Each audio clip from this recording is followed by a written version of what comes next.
Hello, hello, hello. Good morning, good evening, good afternoon, everybody. This is Jeff with Fluent American checking in. And today I want to be talking about intonation patterns. So if you have questions about falling intonation or rising intonation or our mystery intonation, which we'll get to last, be sure to post them in the chat box or feel free to send me messages and things like that. But like I said, today we're going to be focusing on intonation. And intonation is something that you're going to really need to practice if your goal is to sound natural and native like. Let's just go over the basic patterns first. So, first of all, there's falling intonation, falling intonation. Notice when I say fall, fall, my voice is going down. Fall, fall. I can also have a rising intonation, rise, rise, where it's going up. And then we'll talk about our last one in a moment. But for falling intonation, some key reminders. Falling intonation, when do we use this? And we're talking about situations where there is no real context. So just to be clear with that. So we're talking about kind of just general situations. You're going to use a falling intonation when you have simple sentences. Okay. So for instance, when I say, my name is Jeff, my name is Jeff. When I say Jeff, my last word of my sentence, I'm going to use a fall there. My name is Jeff. Jeff. You can hear it declining. Okay. You also are going to use this. Let me write that down. My name is Jeff. So that's our example of a simple sentence. You're also going to use this for information questions. What I see a lot of students say is that, oh, if you ask a question, then you use rising intonation. And well, that's not entirely correct. I would say it's like 50% true. Information questions. Information questions are those questions that ask who, what, when, where, why. So, for instance, when you ask the question, how are you? How are you? You is falling. It's not how are you, it's how are you? Falling intonation. Okay, so we're going to use a falling intonation there as well. These are the main places where you use a falling intonation. And then you can also, of course, use a rising intonation for, firstly, yes, no questions. Questions where the answer is either yes or no.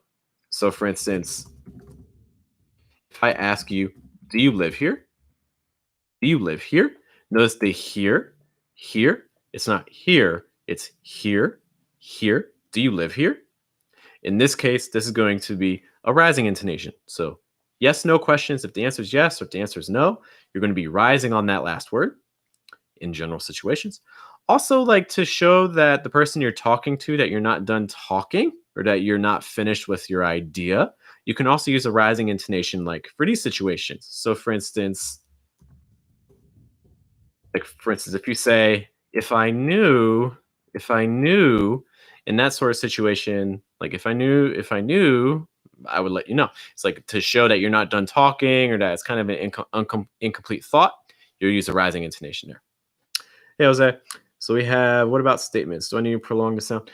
So I think a key thing that we're focusing on now is we're talking about intonation, which is a little bit different than stress in vowel sounds. So just to kind of touch on that for a moment, because that's kind of a whole other topic. It's a big topic.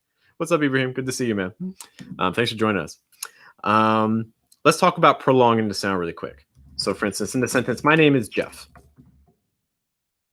Again, we're focusing a little bit more on intonation now, but let's talk about stress. So, my name is Jeff. When I say Jeff, I am stressing Jeff. It's the main content word. It's the most important word. Okay. What I'm going to do is I'm going to do two things. I'm going to raise the pitch. So Jeff is our stress word. It's our heaviest stress. Okay. Our stress word. So the first thing I'm going to do is raise the pitch. My name is Jeff. Notice that Jeff has a higher pitch than is. If you're not sure what pitch means, think of a keyboard. When you have a keyboard or a piano, on the left side of the piano, you have a lower pitch. And then on the right side, you have the higher pitch. So low pitch versus high pitch. Okay. When you stress a word in English, you want to raise the pitch. So for instance, my name is Jeff. So Jeff should have a higher pitch than is. Is Jeff. is, starting down here, is Geoff, is Geoff. Okay, so this is how you are going to show stress. Also, in addition to raising the pitch, you're also going to hold the vowel slightly longer. Okay, and I think this gets to your point. It's like, my name is Geoff. Notice that sound in Geoff is held just a little bit longer than is Geoff, is Geoff. My name is Geoff. So because I'm stressing Geoff, I'm doing two things there. I'm holding the vowel, I'm raising the pitch. One last thing to consider, I was actually just talking to a student about this earlier today. One last thing to consider is if the stressed word is the last word of your sentence. Sorry, you're going to hear my keyboard a lot because I'm typing some things. So if the stressed word is the last word of your sentence, that means you're going to emphasize it even a little bit more. Hold it even longer than normal for a stressed word. And also you can even raise the pitch a little bit higher too if you wanted. Okay, so my name is Geoff. Notice because in this sentence, my name is Geoff, name is also a stressed word. It's another content word. So you're stressing name and you're stressing Geoff, but Geoff is going to be just emphasized a little bit more than name for all these reasons that we've just discussed. So again, if the stressed word is the last word of your sentence, hold it longer, raise the pitch a little bit more. And that will just let your person you're talking to know that this word is super important. Those are things that you can do to already immediately start sounding more natural in English. Okay, this is going to be true for most situations. There's always exceptions and things like that. These are things you always want to be thinking about.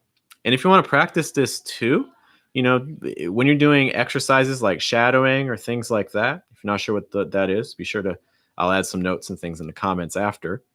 When you're practicing listening, try to notice if you can identify what words the person is stressing and see if they're doing these things. Like, how high are they raising the pitch? What are they doing to the words around it? So for instance, when I say my name is Geoff, notice what's happening to is. Well, I'm lowering the pitch on is and I'm saying it faster.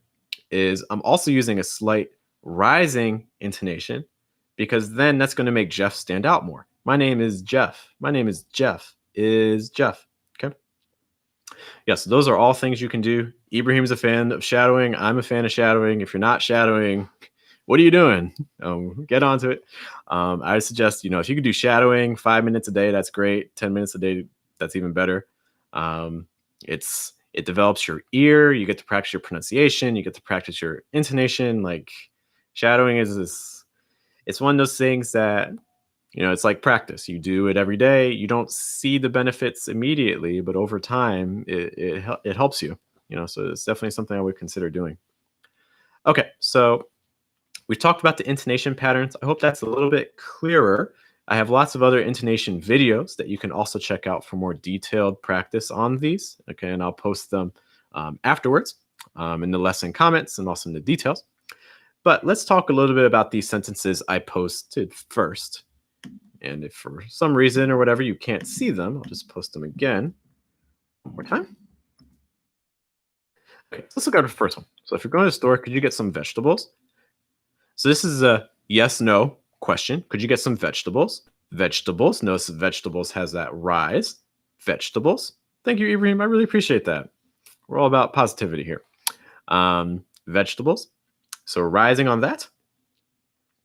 In terms of followers, these things take time. There's no rush.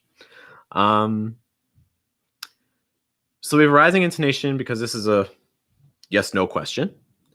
We also have some other intonation patterns, though. And the mystery intonation pattern I want to talk about that can immediately start making you sound more natural is combinations, using rises and falls together in the same word, or even sometimes in the same syllable.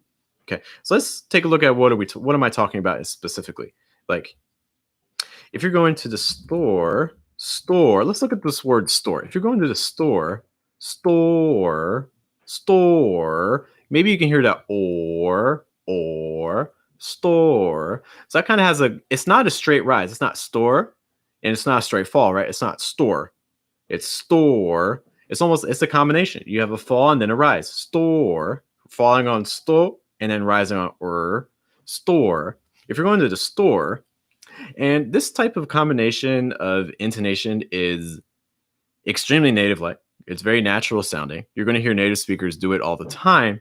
And it's also something that for a lot of people learning English, they don't actually use in their own speaking. So this is automatically something that can make you stand out a little bit if you can get this down and use it naturally in sentences. But to start, I would just focus on noticing it and then trying to use it in your own speech. So you see this a lot like before commas or when there's uncertainty, like you're not sure about something. These are the types of situations where you're going to see this type of pattern with like a fall and then a rise. So like, for instance, if you're going to the store, could you get some vegetables? You even see this a little bit with vegetables. Vegetables, veg, falling, to kind of flat, slight rise, bulls, vegetables. So it's not vegetables. It's not a rise the whole time. It's a fall, flat, rise. Vegetables, vegetables, store, vegetables. So these types of patterns, again, are going to just make you sound so much more natural in your speaking. Let's take a look at our second one. So the second one says, okay, let's look at number one. Number one, a couple places where I can identify some mixed intonation or some places where you could use some mixed intonation. So firstly, okay. Now there's other intonation patterns you could also use. We're just talking about one possibility. Okay, there's other intonation patterns you could use. We're just talking about options here, possibilities. It's like okay, rising, okay, falling, rising, okay. So yeah, more quickly it's going to sound like that. Okay. So really all that movement you're going to hear on the K. It's like fall then rise. K. Okay.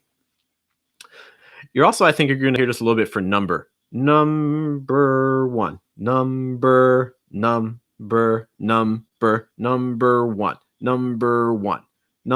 one. Okay. So like number, I would have a fall, then a rise. And then notice one is a fall. And this kind of leads to another point too. Because some students are like, well, if I'm raising the pitch, what if I go too high? Like, what if I'm saying like number one? Like that pitch is way too high. You don't need to be that crazy. How can you balance your pitches so you don't go too high? Well, if you've seen some of the other videos, you know that for intonation, it's very common for native speakers to do the opposite before. So for instance, if I know that I'm going to fall on one, then what I'm going to do is I'm going to rise a little bit on the syllable before. So I'm falling on one. I want to say one, but I don't want that fall to sound like one. I don't want to sound that's way too deep, right? That pitch is off. So what can I do? Well, I can go up on the burr. Number, I'm going up on burr. Burr one. Number one. So I'm going to go up, rising intonation on burr, falling intonation on one. And that just helps balance out your sentence so it doesn't get crazy with pitches. You don't want to go too low.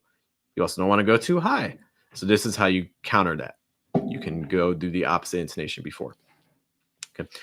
Let's take a look at the third one, which is kind of one of my favorites. I love the word really because it's one of the most expressive words in English. There's only one word, but it can do everything. It does so much work. And I love it. And Jonathan asked a question really quick about, are there other ways to pronounce how to? So how to, just really quick. So when you're saying how to, if you're speaking relatively slowly and you're emphasizing every word, you'll hear it as how to, and that's fine. There's nothing wrong with that. Okay. But as you know, or we've talked about before, English is stress timed. It's not syllable timed. So the to is not really an important word. And arguably the how is not that important either. But what you can do is you can reduce the to. And when you reduce to, it often becomes t. So instead of saying how to, you'll often hear it pronounced just how to.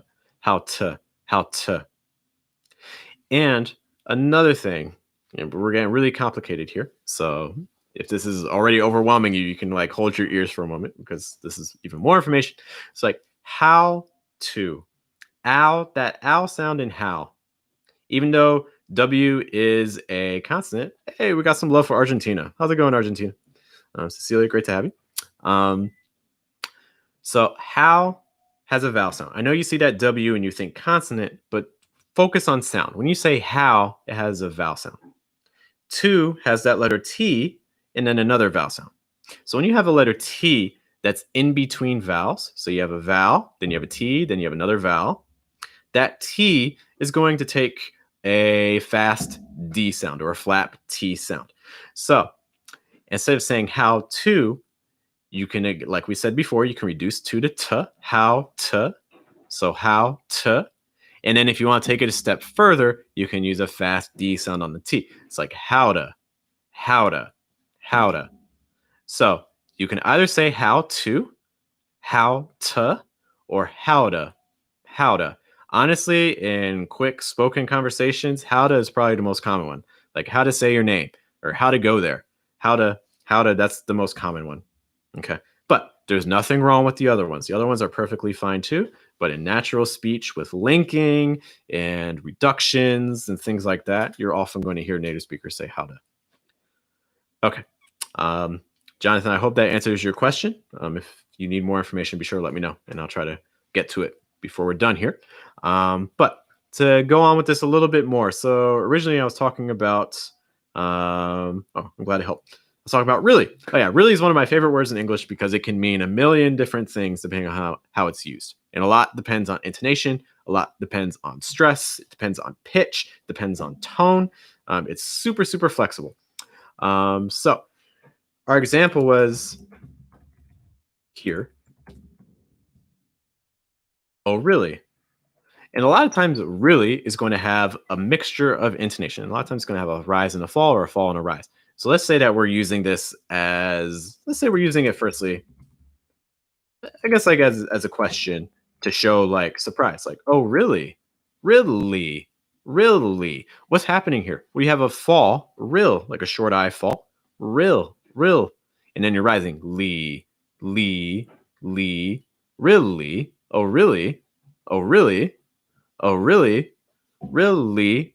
Oh, really?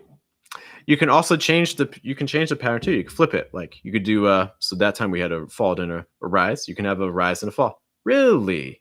Oh, really? So oh really or oh really? So you can kind of see both of these combinations. And they all mean slightly different things. Like for instance, if you say like, oh really? Oh really? That means that expresses that, hey, oh, I didn't know something, but now I do. I didn't know it originally, but now I do. Oh really? But you can also change it. So for instance, if you drag it out, if you make it really long, like, oh really? Oh really? Like for instance, maybe I told my kids to go to the store. And then one of my neighbors says, oh, we just saw your kids going to the playground. And it's like, wait, they're supposed to go to the store, but now they're going to the playground. So my neighbor tells me, hey, Jeff, your kids went over there. And I can be like, oh, really? Oh, really? Like, that's not what they're supposed to be doing. Like, this is new information for me. And I thought they were supposed to be doing something else. And now that's not happening. So I can be like, oh, really?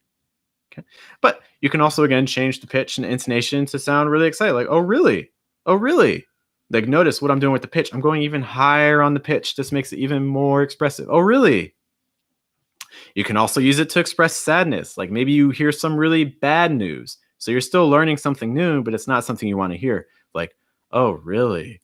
Oh, really? Oh, really? It's like that. Again, all of it changing the meaning. All of these have different intonations. They all slightly different tones and stresses and pitches. And all of these convey different emotions. So really is a great word because it's so flexible. It can express happiness. It can express joy. It can express sadness. It can express sarcasm or irony. It's super flexible. It's one of my favorite words. It does everything. I have one last example I wanted to take a look at. And then if you guys have questions, I'll be happy to answer them. Do my best. Ibrahim's asking about words that have R and L. I want to say I have my R video. My R video, first of all, is super old, and my L video is super old too. But there are sections in my R and L video where we talk about RL combinations, words like girl or world or things like that. But I can make a dedicated video just on R and L in the future. That's perfectly fine. Yeah. So keep an eye out. It won't be my very next video for tomorrow, but maybe my Wednesday video can be focusing on R's and L's. That sounds fine, Ibrahim. Let's take a look at this next one. Last sentence I have. So, like, you did take your sister, didn't you? Didn't you? Notice the intonation pattern here. So you have a tag question. If you're not sure about what that last part is, that didn't you? It's a tag question. It's seeking confirmation. Didn't you? Didn't. Notice that didn't falling. Didn't chew. So the chew is rising. And some people are saying, well, why are you saying chew?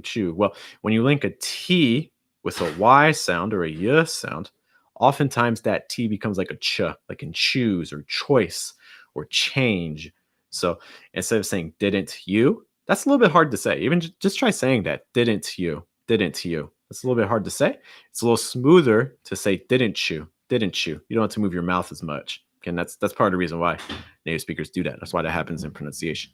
Anytime you hear something weird in pronunciation, like reductions or silent letters or fast D sounds, keep in mind the reason for it. It's to try to make things a little bit faster, a little bit easier to say. Every language does that. Every language wants to say things quickly and efficiently and effectively. It's like didn't you? Didn't you? So again, you have a fall and then a rise. Didn't you? Didn't you? Didn't you? Didn't you? Didn't you? Didn't you? And that whole sentence again was like, you did take your sister, didn't you?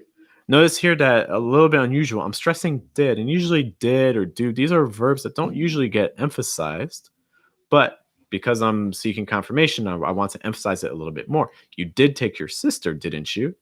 This implies that I think you didn't take your sister, but I'm trying to make sure that you did. Or I'm trying one last time. I'm hoping that I'm wrong. You did take your sister, didn't you? Okay. So these are just some quick examples of falling intonation, rising intonation, and then our mystery intonation with a fall and a rise or a rise and a fall kind of combined together. I'm going to run to get ready for some classes and things like that, but I thank you guys for spending some time with me. If you have other questions that I did not get to today, talking about stress, intonation, reductions, pronunciation in general, feel free to let me know, and I will see you guys later. Have a good day, have a good night, and a good afternoon. Take care. Bye.